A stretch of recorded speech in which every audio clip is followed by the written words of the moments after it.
Interactive video, interactive VR, and IoT.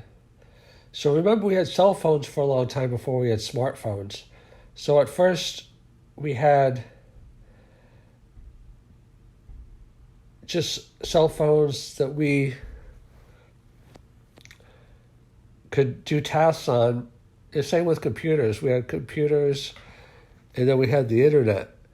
And the internet is more interactive. And then we had the internet, Web 2.0, and then Web 3.0. So technology is becoming more and more interactive, just like robotics. It used to be just robots doing things. Now it's robots interacting with humans. And with the pandemic, where we're more isolated from human beings, I did another podcast on this. This is a huge megatrend that you need to understand if you want, which is that technology is replacing human interactivity a lot. So people are afraid to be around other people because they don't want to catch the coronavirus. Now, naturally, we're social. So now we're not going to conferences, we're doing Zoom. Now we're not doing as much regular dating, we're doing, teledating or online dating. So, I mean, obviously, most people are not going to want to be blunt, have sex with robots that want to have sex with regular people, in terms of mating and everything else and pleasure and whatever else is involved. But what's happening is technology is becoming more and more and more human-like. So, for example, AI is becoming more conversational, and robots are becoming more human-like and looking more human-like and acting more human-like and triggering human emotions. See, what happened is the power of AI is that people, in some cases, are like doctors are becoming more into telemedicine. What's happening is that some people are preferring technology interaction to human interaction, not only because of the pandemic and fears of catching a disease, coronavirus, but also because computers, robots, and the like are being programmed to be more positive in the emotions that they bring out. So, it used to be, and it still is in some cases, that, you call a company and you just get an automated line, and it's so frustrating because the computer has no insight into you and doesn't recognize you. But now call centers are starting to utilize AI technology where they can sense your emotions. And when you're starting to get upset, they do soothing. And they have therapists that are replacing humans, and they do soothing, and they do other kinds of therapeutic techniques. And it's going to be eventually that your online and VR doctor is going to have a better bedside manner. Like when you go to the doctor now, a lot of them just give you 5 minutes, and they're a little bit, some doctors, frankly, are putting profit over people because they're incentivized by the, drug companies and other things just to be, making as much money as possible. The VR doctors and the online doctors can be programmed to be much more caring and spend more time with you. Because just like with software, it doesn't cost as much anymore to make 1 million copies of a software as it does to make one copy. So you could have like a virtual doctor, millions and billions of them, one or more than one for each person. They could just spend all day with you. They don't need to rush on to the next patient because they're just a copy of software. So rather than getting 5 minutes with your doctor, you're going to get a doctor that knows everything about you. They can integrate your whole history. They have the latest research findings. They have the best personality. You might even become friends with your doctor because they're like, they know so much about you and they really care about you. So getting back to interactive, that I mentioned at the beginning, interactive video is becoming a big thing. Like just how like smartphones became huge when they became interactive, when they became smartphones.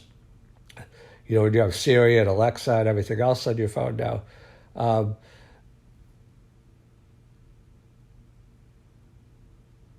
The same thing is happening with video. Like video is like multiple times more engaging and productive for sales when you can interact with the video. So interactive video is like taking off like crazy. and then interactive VR. I mean, the beginning stages of VR is where you're just in an environment and you just watch and everything else, but now it's becoming more haptic, it's becoming more interactive. So you actually, like Microsoft HoloLens, you can actually take objects in there and pass them between different people and work on them together. And the VR of the future is going to be increasingly interactive, where not only are you in an environment, but you're in a shared environment. We're actually like in the real world. See, that's why people are afraid that people are not as much going to want to be in the real world, because they're going to want to be in gaming, because it's much a richer experience. And you can do things in VR that you can't do in the real world. Obviously augmented reality will combine some of both. But you could also, like the whole idea of like the Star Trek holodeck is that it basically becomes a manifestation of your imagination.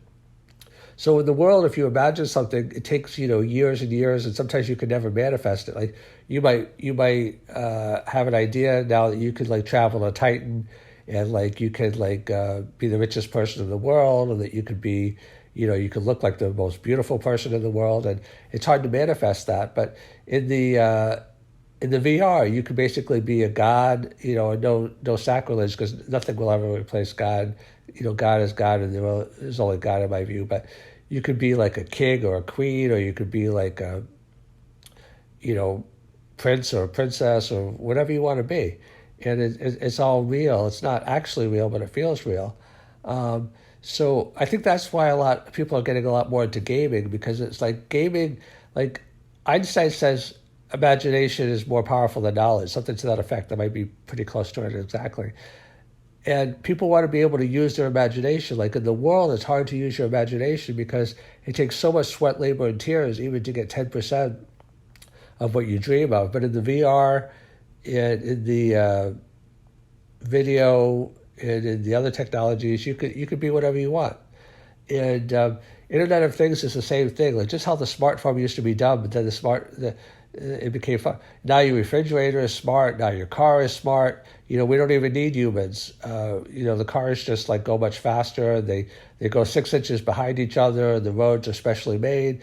And then you have Elon Musk and the tunnels. So we're living in a world increasingly where people are going to get more satisfaction from technology. That's why some people ignore human beings and just spend all their time on their smartphone. They ignore human beings and spend most of the time on gaming. I think marriages are breaking up because, people don't know how to interact socially as much. What happens is it's like social skills, even though it's programmed since the beginning of history, it's kind of like a use it or use it. Like I believe actually in souls that we carry over certain skills across lifetimes. But imagine if you were like Arnold Schwarzenegger in your muscles, and then you just lied in bed for 30 days or 60 days. You would atrophy, and at some point you would actually die if you didn't get any exercise, because it's just like your heart would start to get weak. It's kind of like in space where there's no gravity. You get weaker and weaker and weaker. Your bones start to break. So it's like a plus and a minus. It's a plus because we can use our imagination, to an unlimited degree, but we need some gravity, we need some friction. It's going to be like in a world where they say take the blue pill or the red pill. At some point, like if things are too perfect, too easy, we're going to want to create that. But that's the danger of also AI, is that AI is not just like giving you everything you want. It builds in that's why games are addictive, because it's intermittent reinforcement. Like in the casino, if you won every time, it would start to get boring. I mean, if you had all the money in the world, it would get a little boring. It becomes more of a challenge when like you lose, 10% of the time or 20% of the time or whatever is, the intermittent reinforcement that, is most powerful. So look for interactive video, interactive VR, Internet of Things that, connects everything and is smart. So the cars actually are intelligent because they can communicate with each other. I'm turning left. I'm out of gas. Whatever it is. Avoid the street because there's an accident. And even the roads, like, it's not so much the cars communicate with each other, everything communicates. Your car communicates with your refrigerator telling you I'm coming home and I want something cold to drink. Pour it for me. Then you have a robot that pours it for you or whatever. A robot that looks like a human. There you go.